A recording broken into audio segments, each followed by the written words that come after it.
Hey, two new restaurants in my neighborhood that I'm just in love with. Recette, which is right around the corner from me. It replaced the old Jarnac.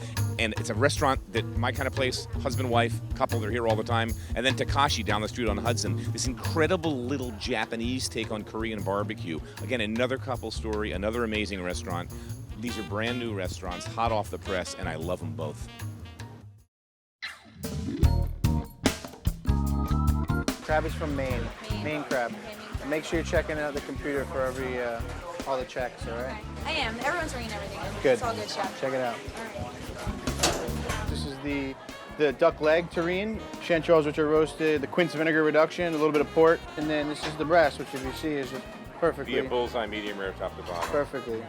The goal forever was really to open something small, something loud, something New York City, something cram 'em in, loud music, but I wanted the food to really show some refinement, some technical components, and just finesse. Just, I wanted to take my training as well as my staff and just say, hey, you know what, like, we know what the hell we're doing, like, and just pump out really, really good food in a casual environment at casual prices, and just make it fun. So this right here is our crispy sweetbread, a little bit of lemon, some brown butter, capers, and parsley. That's it, very straightforward. Delicious. Yes, this is the heirloom tomato, the a la carte one. Burrata cheese, piquito crab, salt, extra virgin olive oil, basil seed vinaigrette. Very good. Talk a little bit about this process for us of opening this restaurant together, because this is kind of like the culmination of life's dreams. 100%. Well, it's been a dream of mine forever to be on a corner in the West Village. I mean, since I'm a kid, always talking to my dad, I'm like, Dad, we got a West Village apartment, buy a place, we're opening a restaurant. And, it kind of just, it went to the back burner, working, and my dad would say, pay your dues, and just keep working. And obviously the plateau is New York City, so it's like, you got to get here. If you really want to get anywhere in this industry and really, get some chops, you got to get up here. How was everything this evening? Delicious. Did you have any idea what the hours were going to be like with this stuff? I did, and I had always wanted something that I could sink my teeth into, and something that was mine, and that I was, at the end of the day, ultimately responsible for. And it's funny because I never really had a dream or I wasn't one of those people that just came out with a career of choice. But through my work experience, I did a lot of random things and random assignments that really kind of prepped me for this. All right, so this is just literally foie terrine. All it is foie. We'll try this one out. So you devein the lobe, have it in chunks? We just literally, just cut it in chunks, and then that's what you get. Oh, that's beautiful. All right, that looks beautiful. All right, this is the bronzino, crispy skin. Underneath, a little beluga lentils, some haricot vert, little cranberry beans. Right here we have the roasted halibut, just pan roasted, roseate, and a little bit of butter. White bean puree, a little bit of chorizo. There's some lobster mushrooms, some thumbelina carrots, and some fava beans. All right, chef, describe to me. So this is a carrot cake. I did I wanted to separate out all the different flavors of a carrot cake. So I have a raisin coulis and some candied pistachios with some orange glazed carrots, and a creme fraiche icing instead of like a classic cream cheese icing. I like the creme fraiche. It's a little bit tart, so it kind of balances out everything that's kind of sweet in the dish. It's a marshmallow fluff, which I toast. And then there's a spicy chocolate ganache, cocoa nibs, and this is served with a graham cracker ice cream, which I make the graham crackers and infuse it into the ice cream. And then a chocolate tuile with cocoa nibs. S'mores, that's the famous s'mores. Again, great textures, great flavors, super plain. And you worked with Sebastian Marcel per se, so what can I tell you? She's like the Harvard grad of pastry chefs. I'm a nut because I'm obsessed with the industry. I'm constantly reading, I'm constantly studying, I'm constantly looking, I'm constantly tasting, I'm constantly playing around. It's great. I mean, just cooking for people, and when people get it, like Lindsay said, like Sam Sitson just got it, I cried when I read the review. Yeah. I did. Well, I teared up, and I said, he got it. Yeah. All right. Tuna pave. Tuna escalar layered. We saw this. See this This is the kind of work that goes in. This is this crazy sick potato chip we saw. So it's fried, it's paper thin. Let me flip it around. You got the parsley on the inside, the potato crisp, cooked on a silplot. Kind of a play on a salad niçoise, which would be potatoes, haricots verts, tuna, egg.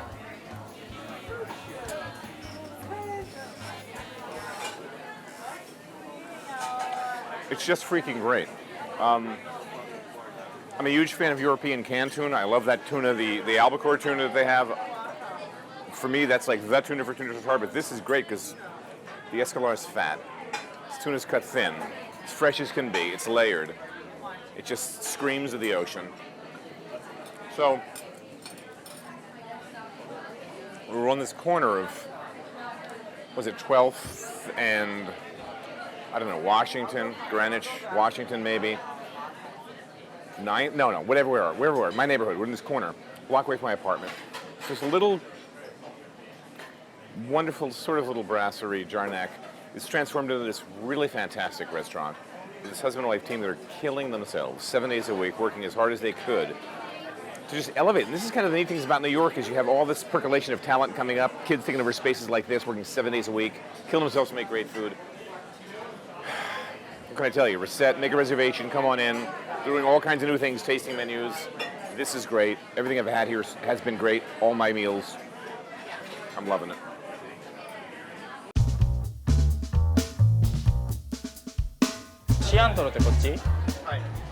This food is invented by Korean Japanese 50 years ago in Japan.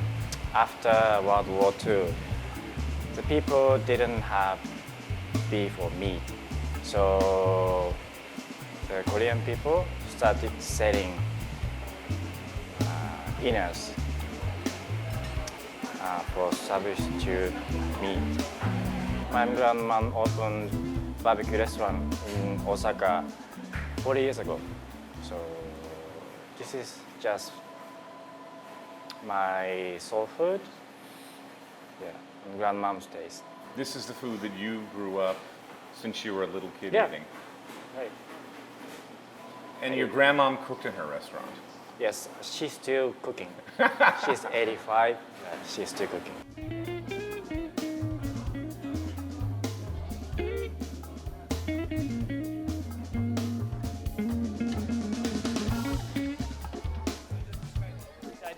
This is where everything is. So Takashi and I are going to just start pulling things out of the refrigeration and explaining what the cut is, what it's going to become tonight. We'll talk about the sauces, about the mise en place. So after you start anywhere you want. Right. Okay, this is our skirt steak. So this is skirt steak, and Yep. you can see, I was looking at this before, just beautiful. Look at the marble. This is like Japanese, from a Japanese vendor here. I mean, that looks like Wagyu skirt steak to me. Yeah. It's just gorgeous. Oh, this is crazy. This is nuts. This is, again, I was sitting across the room, and I'm watching this meat being cut, and I'm, again, if you don't know me talking about meat, this is like Wagyu number 11 grade. I mean, this is just basically half meat, half fat. Right. Okay. Now we're getting into this other part of the animal. Look, there's this whole hip thing these days, like you've heard about it in the food scene, it's called head-to-tail dining. And the idea is that if you're going to slaughter an animal and take its life, eat it. You know, don't turn it into hot dogs or hamburgers or ground meat or dog food. Because really, I mean, a lot of these off-cuts, that's exactly where we would end up. And I'm not kidding about the dog food part.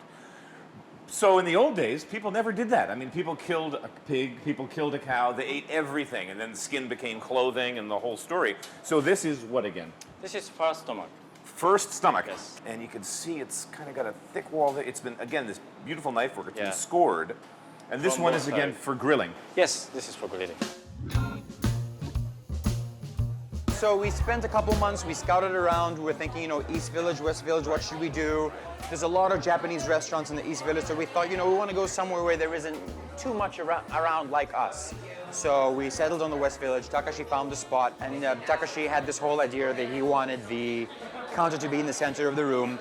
He wanted it to be kind of instructive because lots of Americans don't know about horomon, about the innards, about Korean culture. So he had this idea for this mural that we would put around that would kind of give an idea about what the different parts are, what they're rich in, and wanted to make it kind of whimsical. So we thought of this like illustration Japanese cartoon idea. Yeah, it was like a kiddie book, but aimed at adults, Right. explaining here's how we got to this place. Right, and to here's what blunt the you're edges eating. a little bit. Yeah. Because people are kind of queasy when it comes to. But were you? I mean, your background is what? You're Middle I'm from Eastern? Kenya. You're I'm born and raised. My parents Okay. are Middle Eastern, but I grew up in Africa. My you parents weren't- used you to didn't eat this grow stuff, up- but I didn't, not so much. No, no. And to be honest, I've had what we serve in a lot of other places, but I don't like it there. I love what Takashi does to it and the grilling aspect of it, because other places where you go, it can be stewed or it can be fried.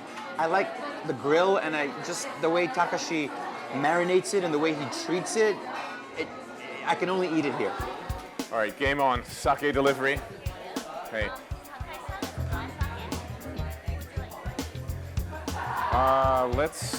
Let's do. I don't know why I'm picking the tallest one.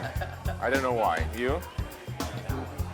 All right, talk to me about what I have here, because I kind of know. This is the original raw liver. It's seasoned with sesame oil, some sesame seeds, scallion, that's a shiso leaf on the bottom, and some salt. So the idea is you squeeze the lemon, grab it with some scallions, dip it in the salt for taste. Oh, cute. Sorry. That's okay. Bad customer.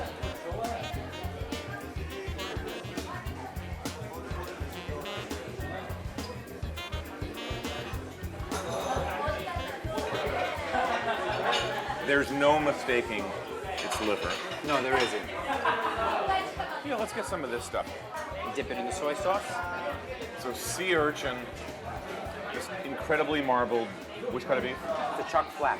Chuck flap, but it's like Kobe.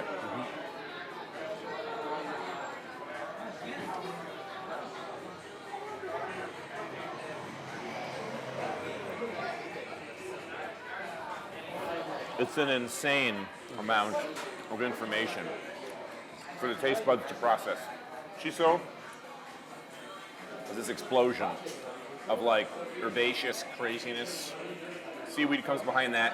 And then the uni is just, uni's uni. I mean, it's sea urchin, it's big, it's gnarly, it's powerful, it's unctuous. And then the beef just is, actually, the beef that you thought was gonna be like the biggest player, the beef's just like, Right, it just kind of helps it's everything like the else. cello on this slide down. particular Right. string quartet. It's crazy.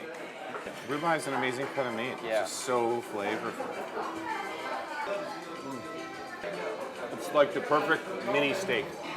And all it has is salt, garlic, a little bit of sesame leaf, sesame oil. Great, thank you. Thank you. All right, you get the idea, man. This is like a really special restaurant in New York where you're gonna have this selection of pristine, crazy cuts. Some traditional ones. I mean, ribeye traditional, skirt steak traditional, and then get in there to like a raw liver thing. It's like nutty. You know, if you think you're adventurous and you're into food and you want to do the whole what's new, what's cool, and what's delicious thing, come here. This is great. This will be an eye-opener. And there's vegetables, there's rice, which we didn't get, there's all sorts of cool side dishes. Sake beer, Takashi on Hudson Street. Thanks for having us in, man. Of course. Happy to have you. All right, Skirt steak's sorry. ready. Yeah, Joe's eating the skirt steak. I'm doing the fourth stomach. Put that camera down, Brohim, and eat. I'm lucky. The West Village is so crazy. I just re-upped, signed another 2-year lease for my apartment. Got a great little studio right there on Abington Square, and it's just such a great neighborhood. I mean, some of my biggest decisions some days is like, where do I want to eat within a 5-minute walk of my front door? Great jazz clubs, great restaurants, great food shopping, Chelsea Market. It's crazy. And 2 great additions this year, literally 5 minutes to my front door. Well, one's a minute. Recette and Takashi down the street. You know, totally different restaurants, but totally different styles, but passionate chef owners that are there all the time. Husband and wife team at Recette that I think they're just killing it. You know, they're doing really, really solid food. They're there all the time. This is their baby. I mean, I love restaurants like that. You know, if you've been watching the show for years, I love the idea of there's owners that are there, that are hands-on, that are in the kitchen, that have skin in the game every night. They're on the floor. They're working. And same thing with Takashi. He's there all the time. And that's like a bizarre restaurant, that whole Takashi style. But I loved it. I've gone back a couple of times. Actually kind of learned how to cook the food, needed better, you know, thanks to some of my assistants. So what am I going to do? So let's do something I don't usually do. Let's do dessert. I'm not going to, you know, Takashi does this whole menu with like crazy cuts of meat, awful thrown away cuts that are brilliant. And Recette's, you know, kind of fancy stuff. So when I was at Recette, I was amazed that they even had a pastry person. I mean, she does a lot of things. She wears a lot of hats, but she's a pastry chef. Usually restaurants that size don't have pastry chefs because they can't afford them. It's just the economies of the restaurant world. So this has nothing to do with what I saw there, but it has to do with sort of my way of doing desserts, meaning I'm not a pastry chef, but if I had a little restaurant, what would I do? So here's a little riff I'm going to do. It's such an easy dessert to do. I've given this recipe out on the radio. I've talked about it before. It's real simple. It's 1, 2, 3. You could do this at home with like a real high level of comfort if you have, like me, almost no pastry skills. We're going to get Granny Smith apples, green and tart. We're going to peel them. You don't have to peel them if you don't want. You can just wash them. The skins taste great, but I'm going to peel them so it looks more soigné. Then I have 10x sugar. I'm not going to measure anything because I never do. I'm going to hot pan, 10x sugar. That sugar is going to start to caramelize in like 15 to 30 seconds. Once it caramelizes, bing, in go my apples, tossed with a little bit of fresh vanilla bean. The sugar is going to seize up, it's going to crystallize, but then the apple juice is going to come out and bring the crystal back to a liquid again. We're going to toss them. That liquid is going to combine with the sugar and turn it into a real nice apple caramel combination. While it's still nice and warm, we're going to spoon it out on a plate. Little scoop of ice cream next to it. It's a simple 1, 2, 3 dessert that anybody could make at home in a pinch. If you don't have the vanilla beans, you don't need them. Just apples and 10x sugar and ideally a scoop of ice cream or a little cookie or something to add some texture. Anyway, let's peel the apples.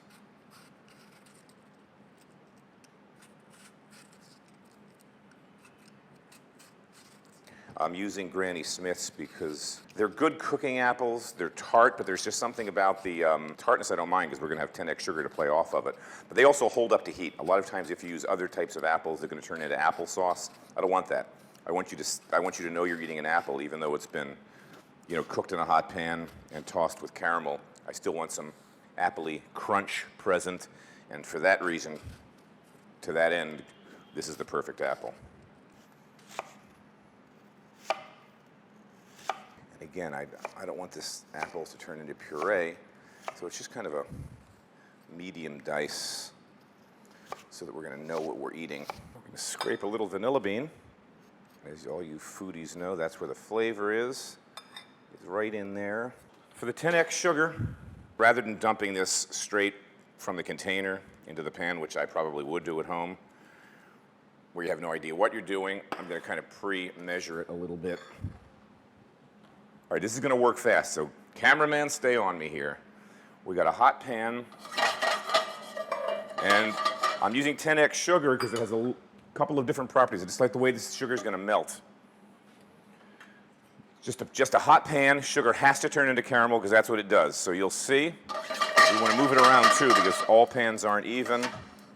Smoke means it's beginning to happen. We're going to move it around. You see? Sugar's melting, but we want to take it to the next stage without it burning. So you don't step away from the stove when you do this one. I'm going to put a pinch of salt in my apples because you need salt when you bake. Just a pinch of salt, and that's close. See that? Almost golden brown. Let's get all that sugar in there. And just don't let it burn. See? All right. Careful, careful, careful. All right. Caramelly enough for me. You can see that smoke coming off. In go the apples. So now we just have to be a little patient. You can see the sugar's collecting on my spoon. That's going to melt. As soon as we get some apple juice happening, that's going to melt. We got the flame up high. This is a high flame. This is like fast cooking. See the apple juice around the sides now? You can see it in the middle. See all that bubbling? That's apple juice. That's what's happening. That's the new liquid that's in the pan. All right, so I think I lied about how quick this was. I'm guessing, my timer's not running, but I'm guessing this has been about 3 or 4 minutes in the pan. Again, this is why I wanted to use Granny Smith apples. I had to get this pan cranked up. Once the sugar caramelized and I added the apples, pan temperature dropped. So wanted to get it back up, get that caramel. Now you can see a little bit of smoke coming off the pan. So we're getting, the crystallized sugar is now back in its liquid stage. And you can see it combined with the apple juice to create this like caramelly, appley thing. Now we just want a little bit of color. Like you can see, like that apple. I want a little bit of that color on some more of these apples, and that's just going to mean be patient. Wait about another 30 seconds. Be cool. That's probably right where I want to stop it. And we'll get some of this and put it in a pan, put it in a plate, plate it up. We see on the other side. So you can see what I have. You can see the apple color now, how different it is. It smells like apple caramel, which is really what it is. Now, Donnybrook, Stonybrook, Donnybrook, what's the name of this? Ronnybrook. Donnybrook's a fight. All right, whatever. Next to box, what can I tell you? Too many Donnybrooks for me. All right, great ice cream, Chelsea Market, local dairy. This flavor is butter pecan. Yeah, butter pecan and ice cream. Try and turn it into a nice little quenelle-like shape with a non-quenelle-shaped spoon. Ta-da! My Colameco's shortcut dessert. All right, I think it's cool enough. We're not going to burn ourselves. Get a little of the ice cream. Get a little of the apples. Dun, dun, dun. How can this be anything but good?